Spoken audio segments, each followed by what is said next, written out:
Hi guys, అందరూ ఎలా ఉన్నారు? నేనైతే చాలా బాగున్నాను. ఈరోజు సండే, సో స్పెషల్ వీడియో ఏంటంటే చికెన్ కారం పొడి. చాలామంది చేసుకొని తింటున్నారు. నాకైతే చూస్తే నోరు ఊరిపోయింది. సో నేను కూడా ట్రై చేసేసాను.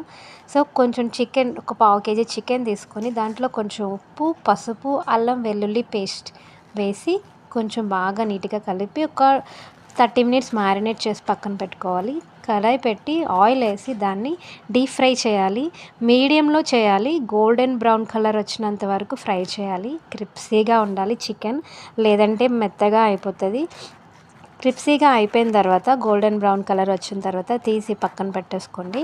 సో వేడిగా ఉన్నప్పుడే పక్కన పెట్టేసుకొని తీసి దాని తర్వాత నేను చూపించిన ఐటమ్స్ అన్నీ ఎండుమిర్చి కారానికి తగ్గట్టు వేసుకోండి. నేనైతే ఒక 8 ఆర్ 9 వేసుకున్నాను.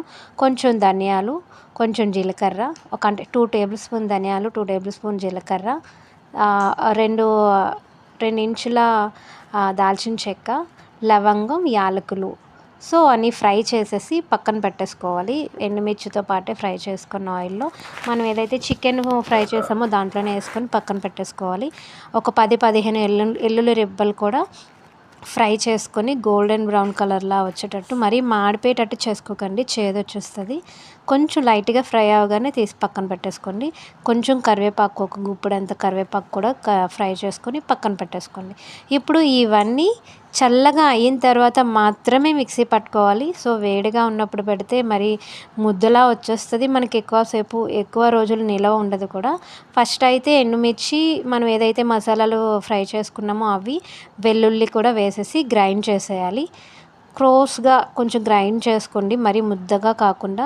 దాంట్లో కొంచెం కారం, మీకు స్పైస్ లెవెల్స్ అడ్జస్ట్ చేసుకోండి. మేమైతే కొంచెం కారం తక్కువ తింటాం కాబట్టి నేను చాలా తక్కువ తీసుకున్నాను. సో మీరు మీ కారం తగ్గట్టుగా మీరు తీసుకోండి. తర్వాత చికెన్ వేసేసి ఆ కారం పొడి పక్కన పెట్టి దాంట్లోనే చికెన్ వేసి గ్రైండ్ చేసేయాలి. నేనైతే కొంచెం పీసెస్ ఉండేటట్టుగా గ్రైండ్ చేసుకున్నాను. మీరు కొంచెం నార్మల్గా ఫుల్ బాగా గ్రైండ్ చేసుకోండి.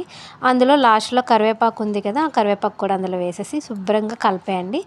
వేడి వేడి అన్నంలో కొంచెం నెయ్యి కానీ నూనె కానీ వేసుకొని ఈ చికెన్ పొడి కలుపుకొని తింటే ఉంటుంది సూపర్. నాకైతే చాలా బాగా కుదిరింది. మా బాబుకి కూడా పెట్టాను, వాడికి కూడా నచ్చిందని చెప్పారు. నేనైతే ఫస్ట్ టైం ట్రై చేశాను, నాకైతే చాలా బాగా కుదిరింది. మీరు కూడా ఒకసారి ట్రై చేసి ఎలా వచ్చింది అనేది నాకు కామెంట్ చేయండి. సో మా హస్బెండ్ కూడా పెట్టాను, అసలు తను తినరు, తన రియాక్షన్ చూడండి. చాలా